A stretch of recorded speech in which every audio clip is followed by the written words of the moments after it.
Podcast, a podcast about the game of life and the hero's journey we all experience.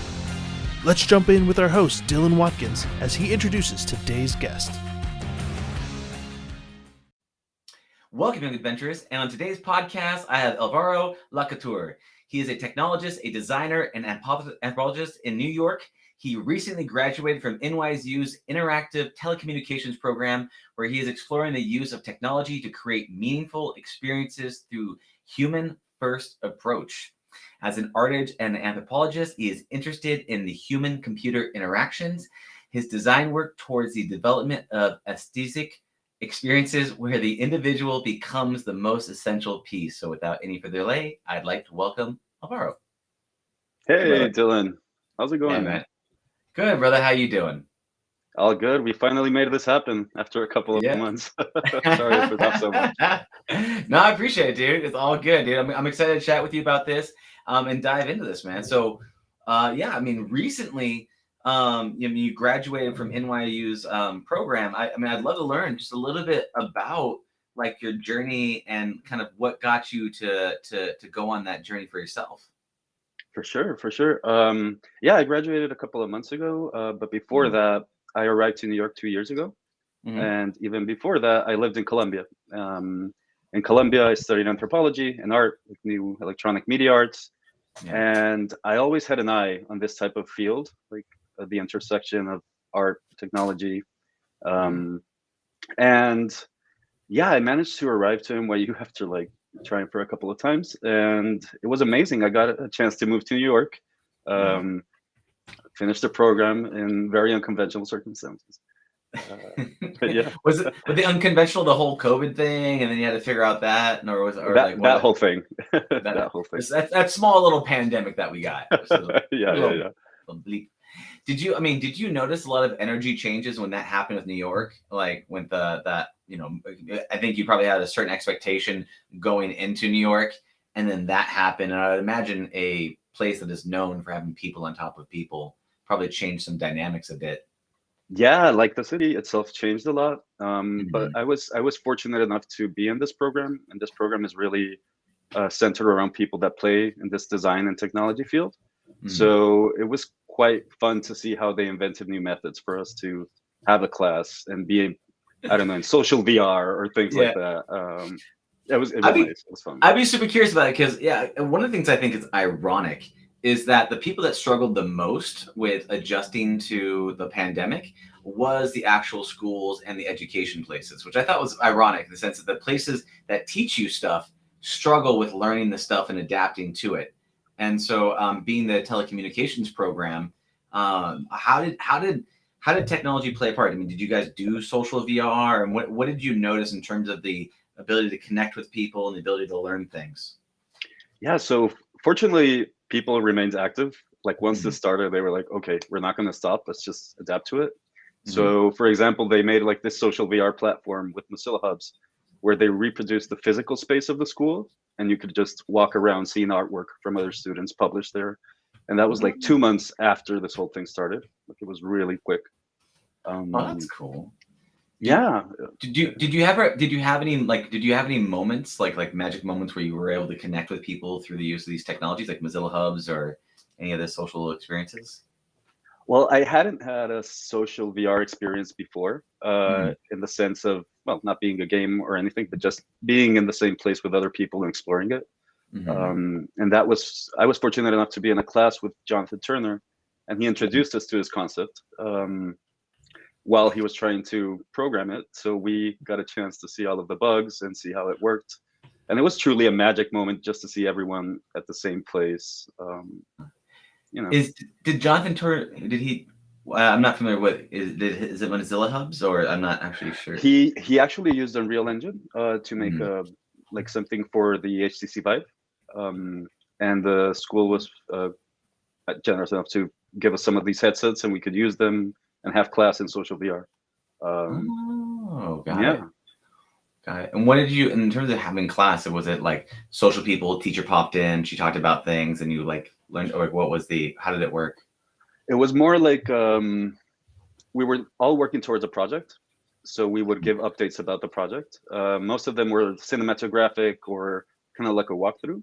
But what was nice is that he developed a cinema room where we would all sit together in VR and watch each of our videos one by one, and comment about it. And it was truly nice. It was really nice. Those are actually really cool. Those, I mean, it's really interesting in terms of when cinema rooms are created for VR. It's actually a pretty good environment because you're there, you're hearing people in the background, you're all looking at a thing together. It's a very social experience. I noticed one of the good design patterns is actually instead of doing it as a straight row, breaking it into an arch, almost like a rainbow shape, because then you can see everybody at the same time, and I can look across at these other people. I think Facebook Venue said that. Yeah, it's a better design pattern than just a straight row, because otherwise you're doing that thing where you're trying to lean forward and you look back at that person.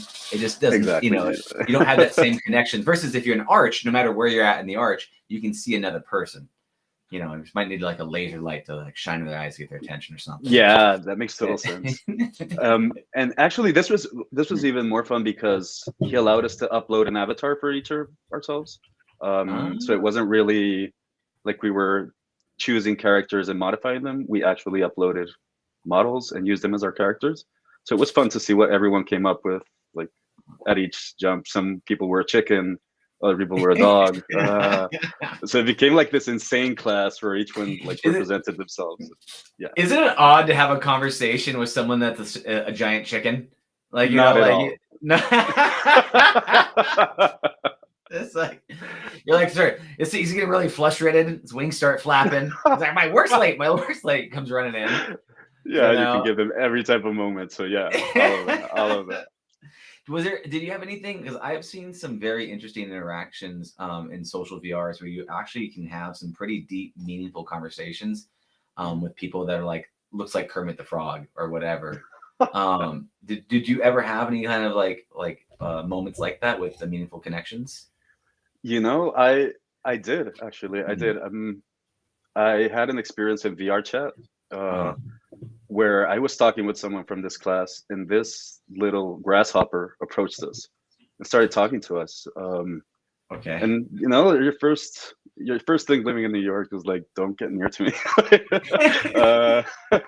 But actually, it was pretty fun because this person joined into the conversation, and it was truly nice. They were there from Portugal, so it was a nice experience. When a stranger walks in, it's funny. You still get a little bit of like social anxiety inside VR still, because they're strangers. Like, even though you're like, they can't see you, don't know anything about you, but you're like, oh, please accept me to be a part of the group. You know, like, you wander into those circles. And it's kind of funny when they can jump right in front of your face and like kind of interrupt the conversation. But it is funny if they took. I would love to see a little social experiment where they took social norms inside VR and they brought it into real life, where someone just does that. And they just jump in their face, like, "Hey, how you guys can hear me?" You see them run around circles around you and then run off. You know. Yeah. And I mean, so one of the things that you have is your interest with like looking at anthropology and looking at design. How has anthropology affected the design process of things that you're looking at, and how do you think that like works in the whole going into the VR space? That's a nice question. So when I studied anthropology, it was back in Colombia, and the focus was mostly on communities that were not similar to our own. So basically, in that context, indigenous communities. So I had a lot of experiences where I learned about ethnography and how to study like social interactions. So when you're thinking about user interaction inside these virtual spaces, there's a lot to relate to physical spaces. And we bring back like this whole context we come from to make those virtual spaces. So it's given me like a bit of a view about how things are connected and what kind of cause and effect we can see about our context. It's interesting, yeah. And with yeah, it's interesting studying cultures, because things that you take as just natural and normal has a vast difference. Like speed of pace. If you're in New York, there's a certain speed and energy, and then for contrast, go to Hawaii and look at the speed that they move at. And I was recently in Hawaii, and it moves so slowly that I'm just like, oh my god, come on! Like, we gotta go. We got things to solve. We got places to be. Let's go. I got right? a vacation. I got a vacation. Come on, I have an agenda. I've got to get through it. We got places to be. No, it's an interesting thing, man. But you're right. But you look at the same. I mean, culturally, you know, we all speak the same language, but just locally, there's a different layout. But how do you? Let me ask you, in terms of looking at like social interactions and interactions, are there ways that are there groupings of them, or how do you look at these interactions and social interactions in a design way? Like, how do you think about that? I think the most important thing is to realize which of the crowd you're making this experience for. Like, it's not the same if you're designing an experience for a group in Colombia or a group here in New York. We all have a different social context to come through, and some things are sensitive right now. And those are things to be aware of in like virtual worlds and situations. What's sensitive? Or sensitive, yeah. I guess like taking into account the type of experiences or memories people might be triggered by in these virtual worlds is something that I have become aware of, like being in different contexts and talking to people who develop in these different contexts. And yeah, overall, right now, people can get triggered and then they get upset on certain topics. I mean, that makes sense, but that's kind of the case with a lot of people. I mean, that's why there's the cultural rule: no religion, no politics at the dinner table. Right? That's kind of that makes sense. That makes sense because it's like it's very hard to mess with people's belief structures.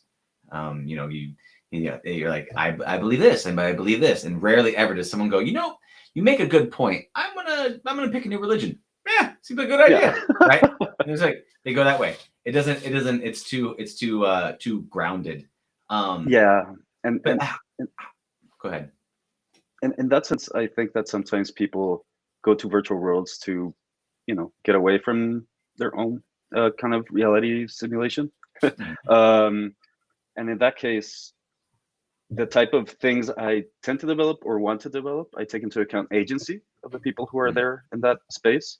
For example, there's a lot of things we take for granted in the world where you have to actually go through physical objects and open them to approach someone and to be able to talk to them.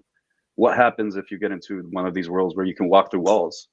Like, what happens to privacy there? What happens to all of these sorts of conversations that become much more interesting in these kinds of scenarios? Yeah, because you feel like you're siloed. Like you have this, like when if you look at like social experiences, one thing I've noticed is like if you look at any, we clump up as humans. You put us in a giant room, you generally don't get like 75 people in a large circle. That's just not normally how we form, right? We generally form in circles between 2 to 6, and we usually form around an object like a table or like a thing, something that anchors us exactly into a situation. And you can see those groupings. And so that's why like a lot of the design patterns, when you look at like social experiences, it's like you can group at a 2 table or like a 4 top like that. And something, it's an interesting pattern to be aware of, versus you're looking at with no constraints, which means no walls, no nothing. You're gonna go through walls. You're gonna come into people's private space, and that probably doesn't feel very safe if someone can be invisible and listening in. And exactly. Not saying that anybody's doing that right now, but technically speaking, it's possible. No one. I swear. That doesn't happen in the real world. That does not happen in the real world. That doesn't happen. There's nobody recording all of this. It's not like it's going out to people. It's completely fine. Don't worry about that guy. So let's talk about so you've just graduated right now from NYU, right? So what's the next leg of the journey for you? What do you see for yourself as the next journey for you to take, and what are you excited about? I'm really excited about new things in the sense that they bring something that gives value to a crowd, to a public, but also something that is visually appealing, that brings some feelings to the surface. So after graduating, I worked a while at Future Colossal, which is a studio based in New York. That is an incredible studio that does a lot of experiential installations and uses VR, augmented reality, a whole bunch of things. And then I got an opportunity to join research and design at Amazon for the Alexa devices team, where I'm currently working there. And I got a chance to work on some of the things that interest me a bit more, which is research and development with design in mind. Yeah, that's an interesting one too, because you have listening devices that you place everywhere that people hear, and there's like Exactly. it's on point for topic. Of course. But it's also something that we have a weird thing as humans that we will give up certain of these privacy things and situations for comfort, right? And for example, like our phone tracks us. We know everybody tracks us, the government tracks us, everything does this type of thing. But because we really want to be able to use Waze or Google Maps or any of those other things, we're okay with it, right? The Alexa, the same thing. It's a thing that it does sit there listening in to do things, but at the same time, it makes things super convenient and super capable, and then it enables you to do things. So, do you notice in terms of like design patterns for like an audio only device different than something that's like a camera plus an audio? Have you seen differences there? Or well, before answering that, I would say something about what you just said in terms that it makes it convenient for everyone. I would think that it doesn't. There's a lot of people that are they're not getting any benefits by this technology, and they're actually just being pushed to accept it. Referring to technology in general, some advancements, for example, the New York subway system, by 2024, I think you need to have one of these omnibus passes, which means you need to have a cell phone, which means you need to have your bank account connected to that cell phone in order to pass. So that by itself is a design that means if you don't have a cell phone, if you don't have a bank account, you cannot get into the subway. So there's like some faculties of design that benefit some people and some others that don't. Yeah, but what you're talking about right there is a system upgrade, right? Like I'm in, you have an old computer. The old computer can't handle the update. You can't do the update. Right? What you're doing is you're updating the technology, right? So yeah, all the people that don't want to be tracked, all the people that don't want to have a bank account, all the people that don't have a cell phone, which is what we would call reputable citizens, right? If you have a phone and you have a bank account, you must be a normal citizen.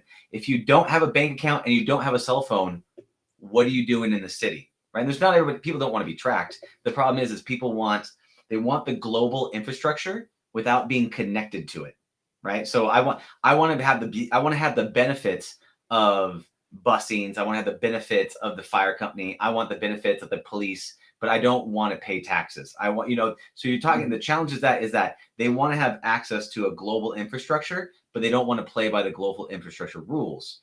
And so it's like, because I can see the benefits of the global infrastructure. Guaranteed, you're guaranteed you're going to get paid. It's very hard to dupe the system. You can't trick the system. So for them, my guess is their revenues and things will go up, even though people are annoyed with the system, but it's more accountable, more trackable. So it's like, but you see how that's kind of like a balancing act between, and I'm not all for government getting all their data, but it's kind of like someone complaining about, why do I have to pay taxes? And then their house gets caught on fire and firemen show up. It's like that kind of combination. So, I mean, what is that? What is the other option there? Like, what else could they do? Like, is it, do you know what I'm saying? Because if they're gonna, oh, totally. Like, I think like I don't know what to say the other option is because that would mean like kind of a solution for a huge situation. But I do think that technology sometimes becomes something you have to accept, and sometimes as a choice, it's still a choice, of course, but it's a difficult choice. It's not, it's not a let's buy A or B. It's I don't want to buy A or B. Like what can I do? Like you can't. You have to, and that's world. Well, that's hard with some of the things when you make those binary choices. It's either A or it's B. It's because people like, for example, iPhone, Android, right? iPhone is one operating system, one company, one thing. Android is thousands of phones and all of these things, and it's everything else besides A, right? So I was always curious, like, what is the options besides A? Because I mean, people, people hate on Amazon because it's eating the world in terms of like being the online authority for selling things. At the same time, they're buying things on Amazon. So it's like That's you true. have both sides of the equation. What are your thoughts around like people that go off the grid, people that do like they get like a solar powered systems and all that stuff? Do you think that is that a feasible division that will be going down? I think that's a large bet to say yes or no. Yeah, no, I mean, I would hope so. I would Yeah. hope that that's a very viable option in the future. Yeah. Recently, I was looking at a documentary about people who were actually allergic to radio signals, so they couldn't be nearby Wi-Fi or Wow. yeah, that was insane. Like they really got sick near Wi-Fi networks. Um, so they had to seek refuge and like as far apart in the woods as they could. Wow. And that I for me didn't is know that's insane, possible. like Yeah. exactly. Yeah. Um, Okay. So just that's incredible and terrible. I feel bad for anybody that has to deal with that. yeah. Yeah. You're allergic to Wi-Fi.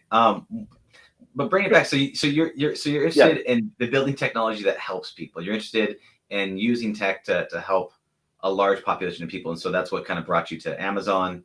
After doing being part of the kind of the interactive groups, is there do you see yourself? Oh, I guess this might be a setup question. Try not to do it, but in terms of like, do you see yourself what you want to do with Amazon, or is there something that ultimately that you want to like learn from Amazon to be kind of add to your tool belt, or what does that look like? Well, right now, like when I started my journey, it was mostly as an artist. Right now, I'm like working more with technology and kind of adapted to that. And this job, as any other kind of experience you have with a job, is a learning experience for me. I do not consider a future in any completely settled because I'm not the type of person who decides like I'm gonna stay here the rest of my life. I don't do that. I'm just grateful about the opportunity, trying to get the best out of it, and it's interesting because like there's very rare do you come across people that are like, you know what, I'm gonna die in this hill at this company. This place. I'm gonna spend here forever. This seems like a good idea. It's not normally the case, but you do get an amazing grab bag of skills, especially working at like a large company, because the colossal studio that you're at, it was a smaller studio, or what was? Yeah, so fortunately, right now, due to my legal status, all of these jobs I'm telling you about are mostly an independent contractor. So it also gives me no tie down kind of opportunity, which is perfect for me. And yeah, Future Colossal is this smaller studio. It was up to like 20 people, a group of designers, animators, amazing artists. And then with the doing artistry, I mean, is it what tools you primarily use? Is it Maya? Is it like what are the tools that you're doing? I love to use the tool depending on the project. Like I started learning 3D animation with Maya, and then I was really young and I was like, oh, this is insane, I'm going to use something else. So I switched to Houdini and I switched to Blender. And right now I mostly work with Unreal Engine, Blender, Houdini, and Unity. And with those four, I try to tackle anything that comes across. But yeah, I'm always open to learn software. I enjoy it. Houdini's pretty interesting. It's kind of got some cutting edge stuff that you can do with it. Blender is the I don't want to say the word poor man's, but it's the more simplified version, open source system versus Maya. You can do a lot of great things with it as well. And I think there's a lot you can do with that. But it's interesting to see. Like, did you have an experience where you made something in 3D for the first time, and then you put on the VR headset and you got to experience what it was like to actually experience your creation at all? Yeah, that feeling is amazing. Yeah, I actually one of the reasons I got the VR headset was because I saw a trailer video about this fractal kind of world where you just dived into it and just fall through fractals. And I was like, okay, this is insane. Like, how does someone like this do this? So yeah, that was one of the first things I kind of tried to adapt. And it was amazing. It was with the HTC Vive. This is a bit older right now, but it still works great. Yeah. I've heard some interesting things. It's kind of like a Nintendo Sega battle between them and Oculus.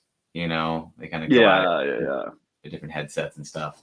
Yeah, that mind blowing experience of seeing something, well, one of your own stuff, and then seeing something else in VR that like blows your mind. It kind of, you start to chase that dragon. Do you know what I'm saying? Where you're like, I want that feeling again. How do I get that back? Exactly. Yeah. Go for it. No, it's always fun to see these experiences, because when you're in this field, you're like, the first time you watch them, you're like, wow, this is amazing.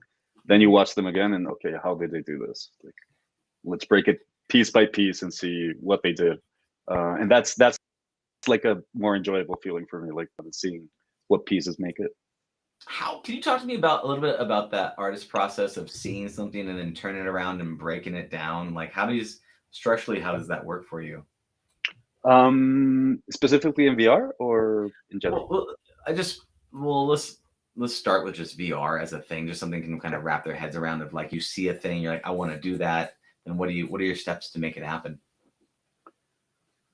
One of the first steps I do is, and it's difficult to remember in VR, even though it seems easy, is to remember that I am in a 360 space. So sometimes when things are really visually impactful, you just stare in awe. And usually those are resources that developers use, like make the most amazing thing in front so they don't notice the back. So the first thing I do is go look at the back, like, well, that is happening. Look what's going on around. What kind of corners did they cut? So, and try to break it, like try to grab that thing that's far away, that isn't textured that well, try to grab it. What happened? That is a very gamer move, to try to break the thing as soon as you get into it, and like, what can I break? Run it. Yeah, you're gonna run it. Go around the corners. You're like, okay, where are they slipping? So then you're looking at the environment. You try to break it. You try to understand it. You try to get the whole picture of the environment, and then do you try to recreate that in sketching mode and then like go from there? Or I wanted to do that. A couple of times. What I definitely do is research. There are some of these experiences that have like devlogs or something like that, and if not, Reddit, Stack Overflow, whatever, has people that are curious enough to ask. But I do research how they did it, at least. Yeah, you can understand like what software they use, how do they get it, and what does that look like. So you go, okay, I like this, I'm trying to understand it, and then you got to see, did someone else do the heavy lifting for me? Which is the power of the internet. Exactly. It's like getting those pieces of code and bringing them into your own. And also, it's like, I do appreciate the time it takes to develop these things. It's not like, oh, that I saw how they did it, I'm gonna do it. I do know I saw how they did it, I understand, but it takes months to refine it to look that well, and it takes testing. It takes effort.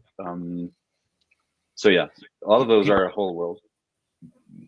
Yeah, people don't always appreciate the amount of time and energy it takes to make a thing. You see like a 60-second animation that's all custom. You don't realize the time and energy it takes to make that custom animation, and how many frames or what you have to do to polish that up. So yeah, that makes a ton of sense. So then, is that how do you currently add to your tool belt of skills and abilities right now that you've graduated? Is it, besides working for big companies, what else do you do? It sounds like you have some strong Google foo going on. Yeah. So right now I'm thanks to the event, I think we contacted through the Transatlantic 5G lab. Anyways, I got a chance to connect with someone who is currently developing digital therapeutics, working with VR in the hospital settings. So I'm being an advisor for that.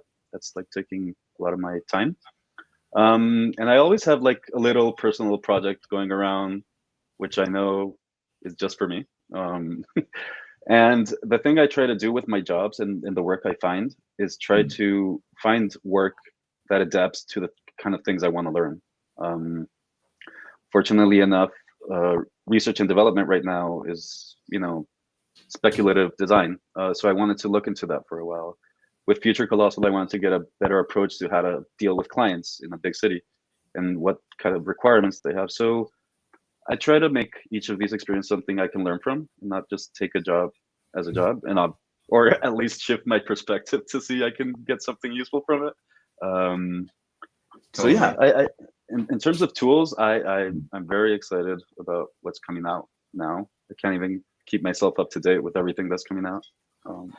What specifically are you referring to in terms of what's coming out? Is it are you talking headsets? Are you talking like tools, or what do you mean? I think all of it in terms of, for example, I love exploring little machine learning repositories or GitHub things where, I don't know, you just automatic chroma. You know, we have this video feed and suddenly they take away the background. And things like that every single day, thousands of experiments that you see around. And it's like, I just want to play with it for a while. GitHub's a very, very powerful tool. You can't store large, well, you kind of can store large files in there, like artwork and stuff like that. But it's hard. You have to have some sort of Git LFS thing going on, and yeah. Because otherwise people like upload it. I've seen it because like I've been a part of a lot of hackathons, and people that don't know Git very well, they're like, the artist just tries to just upload everything to Git and like breaks the system, and you're just like, oh, we're gonna have to fix that. So yeah. Well, that's cool. And So for artwork, go ahead. Oh, sorry. Yeah, for artwork, I think Instagram is an amazing resource. Just following current creative coders and things of the Instagram. sort. Yeah. For me, it's a great source of inspiration, and just to keep in touch. Or Twitter. Yeah. You haven't gotten on TikTok yet? Yeah, no, I haven't. No. I can't. Like I can't. I guess I want to one day, but I can't. It's too much. Those addictions, man. I got careful, man. I got hooked. They got me. I was like, I'm just gonna look at it for research purposes, and like, half an hour later, I'm like, oh, where am I? I have no idea. Yeah, looking at puppies for half an hour. Yeah, but they're so same cute. rabbit hole. You understand what I'm saying? Like, I can't help it. Can't help it. Speaking of that, what are the feelings you like to give people through your artwork and the things that you create? Like, is there, like puppies is one type of feeling, but for yourself, really, like, what do you really get out of the artworks and creations that you share with people? I like people to forget where they came from when they enter one of these things. And I've used a couple of resources for that. I started really a couple of years ago with this 3D animation Houdini that's kind of like these particles flowing and and breaking around and pure VFX. And I guess it was the sense of amazement that I was chasing for a long time.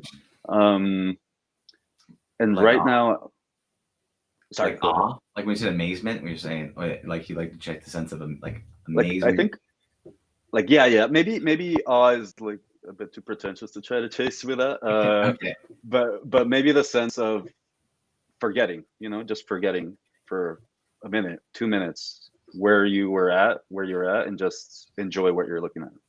And I think that is useful and powerful.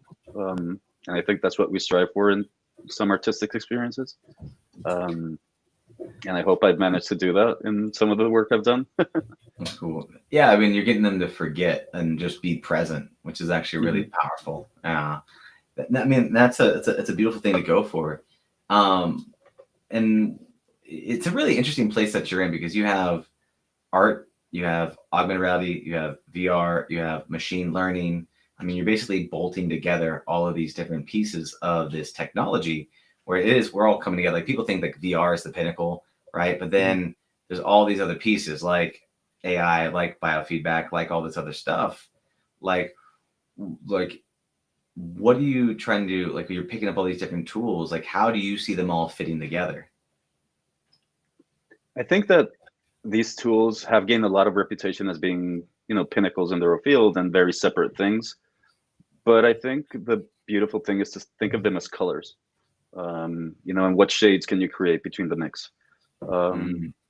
Like, fortunately enough, now we have access to a lot of people and resources in terms of, we have this developer in, I don't know, anywhere that made this machine learning algorithm, uploads it to GitHub, and it's, it's free in the sense that you can play with it until you release something or whatever. But it's there, And when you start seeing a lot of people, like references, start mixing these things together, huge artists like Refik Anadol or people like this who start mixing machine learning with this VFX, with animation, it gets your mind kind of churning. Like, what else can I mix? How can I make people understand this connection better, or understand each of these fields better? So that's that for me. So you look like a palette, right? So you're looking at how can I mix these things together and how do they fit together. Yeah. Beautiful. So with the journeys, with the things you're putting together, and the next leg is currently going to be working at some of these as an independent at some of these future places, just kind of adding to your tool belt as you build things out. But you also want to see how to work with clients. Is your plan to eventually open up your own studio? And that's why you want to figure out clients and why you want to figure out the tool belt of stuff, or is that like? I think that's a good question. I should ask myself more often. No, actually, for me, like just the fact of gaining experience towards a purpose that I still don't have clear is good enough. I do know I have accesses which orient me in a direction. I think a studio is a lot of work, and a lot of work that is involved towards not creating. I like being able to develop and create. I like getting my hands dirty, and that's what I enjoy doing. And having to deal with clients 8 hours, 10 hours, 12 hours a day is probably not my favorite task. But it's something I had to explore, something I just wanted to look into. Same as why I'm here right now. I never imagined to be at a huge company, but chance came up. Let's take it. Let's see what happens and gain from it. But not tied to anything. It's good. So you got going with the flow and saying yes to the adventure kind of thing. Yeah. I love it. What advice would you give to like young artists, people that want to get into tech, that want to be kind of a futurist, technologist kind of thing? Like if they were, say, just getting out of high school or just graduating right now, what would be the path you'd recommend for them?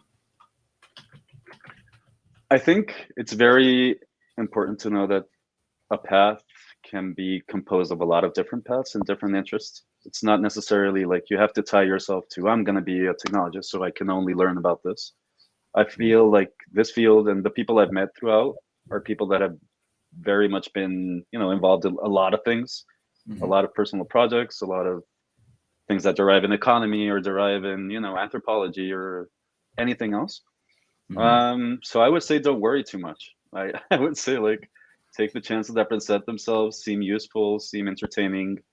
I started my conscious path towards being something as I started trying to study physics. And after a semester I said no, and I started sculpture. And it derived into anthropology and then technology, and then who knows? But it's always evolving. I would say that if you keep a perspective of yourself that's always evolving, it's easier than to be into one cube or block. So you started with physics, and then you're like, I don't want any of this. I don't want any of this business. I'm gonna go make some art. I'll see you later. Yeah. Like almost the opposite of what that is. Very rarely does someone go, I'm gonna do art. You know what? No, I'm gonna do physics and then go that direction. Yeah. I don't think that's the path that most people go down. But they're like, "Woo, physics." I don't know. I don't even know what's really entailed with the piece of everything. So that's me trying to lighten up the physics dropout stage of my life. That's so funny. That's cool, man. Okay, so your advice is really just to go explore, just to say yes to an adventure, see what's out there, not take it seriously.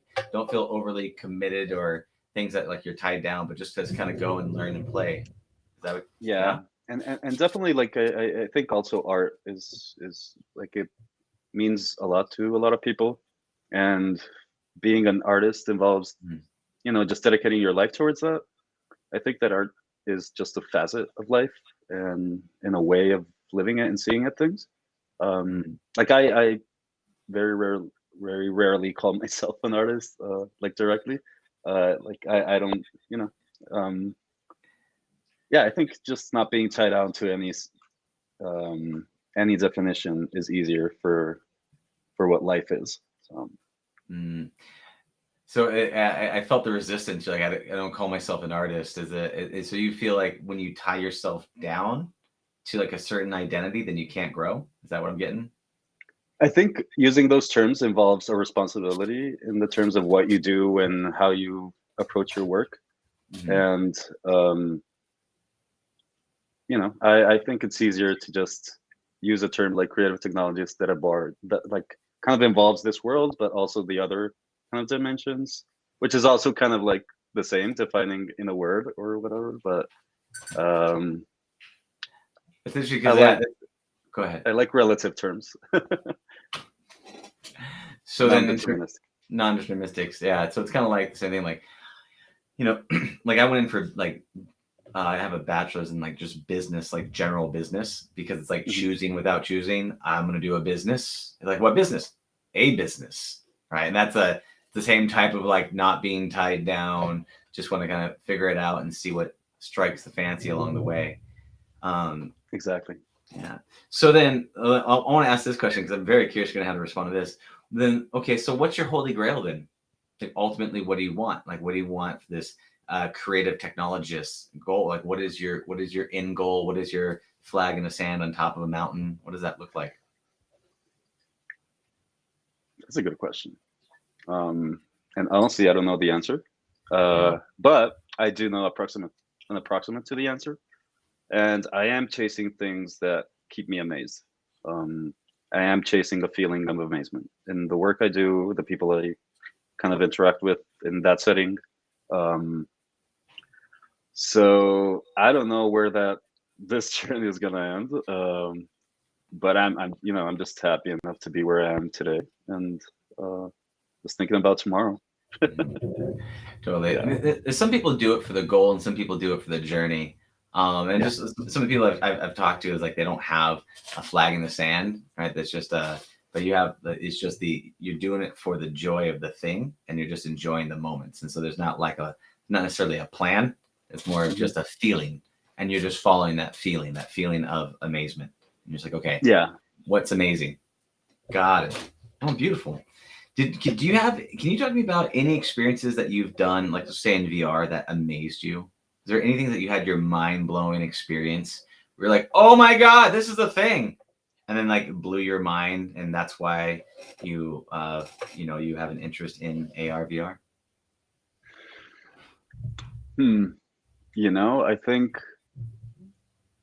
I think most of the mind-blowing characteristics of VR that made me chase VR was not so much something I saw in VR, but rather all of the hype around it and like the cultural facets we've seen around it. Mm. Like I've always been, kind of as a kid, very interested in in technology and the latest kind of gadgets and things.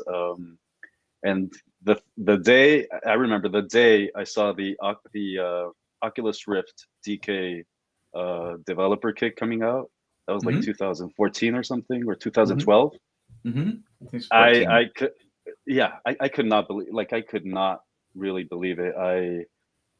I was at least every week looking at videos to see if someone uploaded something, just waiting to get it. And since I was in Colombia, it was kind of difficult to get access to any of those things. Mm. Um, until 2016, where a friend came up to me with a proposition to make a business in VR, to make architectural visualizations for construction companies. And I was like, well, this is my excuse to get one. Yes, let's do this. And that was my first time like getting access to it. And How is that for you? I mean, because that sounds like a real use case, architectural visualization. But it does seem a little early back then to try to do that.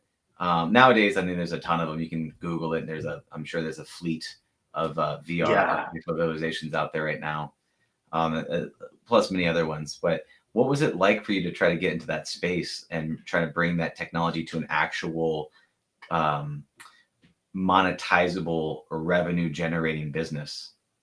yeah, that was a big jump. And Mm-hmm. even now remembering it, I say, like, why did I do that? Because I really didn't have any experience with these game engines at all. I was used to like rendered animation. So when the proposition came along, and it was fortunately with a big company, or like a company that at least had a project ongoing,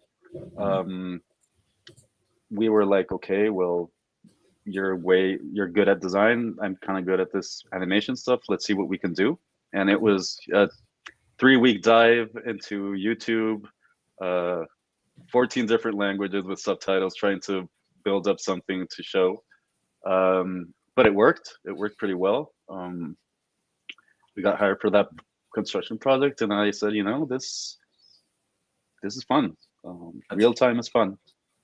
That's cool. Yeah, different, way different. Yeah. You can't call a render farm to do what you need. You gotta. Yeah. You gotta make it work.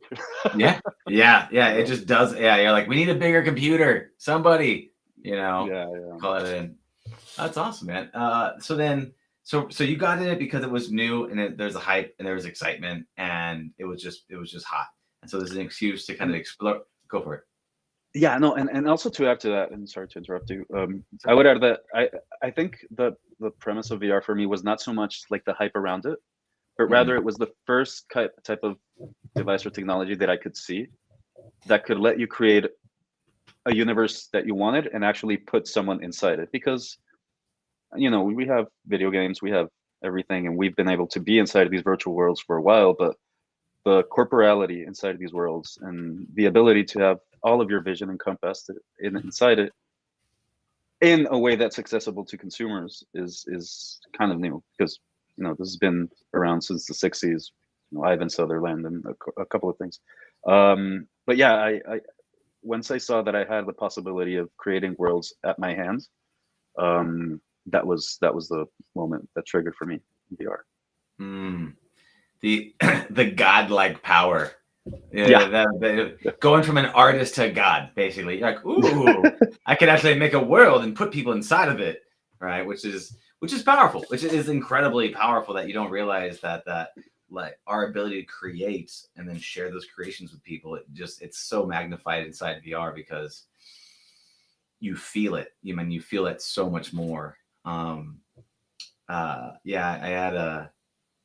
recently had someone on a podcast that created the virtual Burning Man temple, which is this crazy spiral structural thing, artistic thing that I went inside VR and I got to try it out, and I looked around and I was like, wow, like this is, you can feel like the weight behind it, like that sense of like when you see an architectural structure, which is maybe not be feasible in real life. I'm not too sure if it was. That's one of the interesting things. You don't need to worry about like weight bearing loads or anything else of actually breaking in VR. You're like, is that going to work? A little tiny pencil set, yeah. It's super interesting. It's also interesting to discover if people will actually like what you do. Like, no one actually cares about this world I made. But it's good for me. What's your feedback process? Like, let's say you're putting people through an experience that you made or something like that. Like, what is your process of, because you're talking about, a lot of you're talking about is human-centered design, right? Putting the human in the center of it. How do you do human-centered design and have them be the center of the experience? So one of the things I've discovered throughout my work is that I have a lot of assumptions, and many times they're not right. Mostly when you're designing experiences in VR and with other people in mind.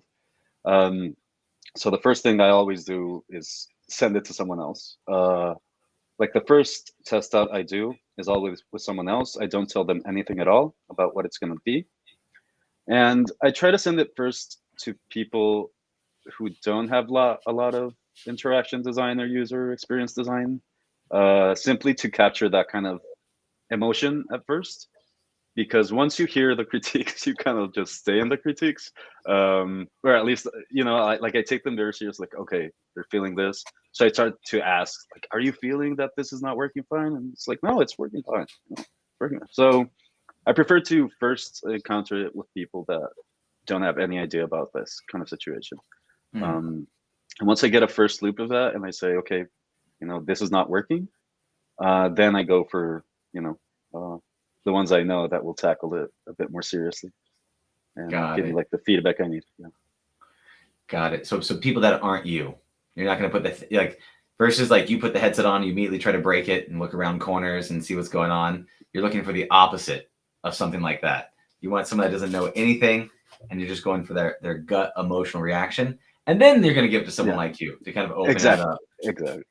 Yeah, and besides, when you're putting on the headset on and off 200 times in an afternoon, like it's you. Sometimes you say, I don't care about that little detail there. They're not gonna notice, and then someone notices, and it's like, okay, well, I gotta work on that. So it's fun. It's a fun process. There's the development blinders. Like the developers, Yeah. they have a limp, and they don't, and so they use a crutch, and then they forget that they have this crutch, right? And everyone's like, "Why are you limping?" You're like, "Oh, that's right. I just kind of ignored it because it was like not painful enough to change." And then someone calls you on it, and then it becomes a whole issue. How do you stay unbiased? How do you take it? Sometimes when people crap on your artwork, it's painful, right? And you want to defend your artwork and you want to justify why it's not whatever the thing is. Like what advice or how do you handle those types of situations? So when I was in art school in Colombia, I was one of my very first classes. This teacher came around and he told us, you're all investing a lot of time and existence being here. Let's keep the nice comments for outside of the classroom. So basically, I started very early receiving critique towards my artwork, and that made me get a bit of a tough skin towards it.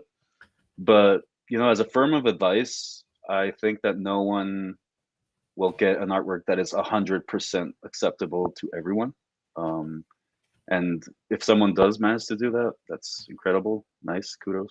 But I think the challenge is not thinking about how it's going to appease an amount of people, but rather if it's going to connect with people who want to experience kind of the same thing. So like the goal isn't to appease 100% of the people. The goal is to really connect with someone. Right? I would say so. Yes.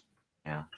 It depends also in the environment you're trying to be in. Like a production company environment is very different from an art exposition, where in a production environment you have to quantify how much you connected, and in an art environment it's just whatever else. ROI, return on investment. They want to know the level of engagement. What was your actual impact? And on art, it's a little challenging. Like, wow, to answer that question, how do you answer that if you're trying to quantify the level of depth and impact that something that you created had? Like, is there ways to measure that for you? Is there something that comes to mind? Yeah. For example, in virtual reality, it's not flawless, but you can, for example, if someone is looking in a certain direction, you can say, okay, once they start looking there, start a timer and just time how much time they're looking at that area specifically. So that is kind of an attention value, right? Things like that. You can use strategies like that. If someone was looking around for a lot, well, what does that mean? And it's fun in the sense that you interpret what happens. But yeah, it's a bit of a detective role there. Like, oh, why did it look so much there? What's going on there? Is it the glitch? Is it the color? Is it what is it? But yeah, those are quantifiable methods to test VR experiences, for example. Yeah, that's so hard in VR too, because some people, if it's their first time, they'll just like look at their hands, right? It's like they've taken a large amount of drugs. They're just like staring at their hands. You're like, wow, look at this. This is new. Yeah. And you're like, why are you looking at your hands? Like, oh, this is interesting. That's that's so funny. What advice would you give to people that want to create like deeper, meaningful connections using art? Like, how would you guide someone to if that was their goal or their intention? I would say start by the idea. Always start by the idea, because the technology. Fortunately, today we're very much connected, and it's difficult to think about things you can't accomplish with what someone else is offering. So I would say start with the idea. If the idea is strong enough, you can even find people that'll join it and kind of make the heavy lifting in that sense. but yeah, it's when I was in the ITP program, it was fun because there was a lot of software developers coming in from all over, from Korea, from China, from Europe, from Latin America, from here, a lot of developers. But there was also a lot of people that came from photography, fashion. A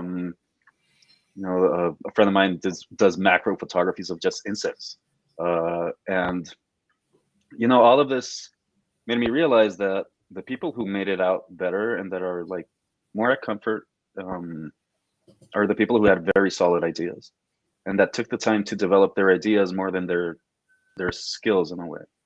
Doesn't mean that skills are not valuable. I mean, I think you should be informed about what's going on. But I don't think that not knowing to code, a lead code or whatever, one of these, you don't have to be a top software developer to make meaningful experiences. And I think art is very accessible nowadays in terms of this field, for example. So it's mostly getting the idea out there and seeing if you can rally people to your cause. Exactly. Beautiful. And is there anything else you'd like to let people know about before you tell them how they can get a hold of you? Yeah, I guess, well, there's a lot of people that don't know what they're doing and a lot of people are discovering it. I'm one of them. So I would say just don't have so much pressure in this field. You're going to get where you're going to get and it's going to happen. It's going to be fine. That's beautiful. Well, there's a lot of people, we're good at pretending like we know what we're doing. I heard. Oh yeah, I'm a big imposter syndrome guy. Yeah, all the time. You know where you're going? Yeah, I know where I'm going. We got this. We're fine. Looking sideways. That's awesome. All right, and if people want to get a hold of you and find out more about what you do, how do they do that? Of course. First, I'd be happy to contact anyone or to be in contact with anyone. You can reach me through Instagram, LinkedIn, my email account, Lacouture100@gmail.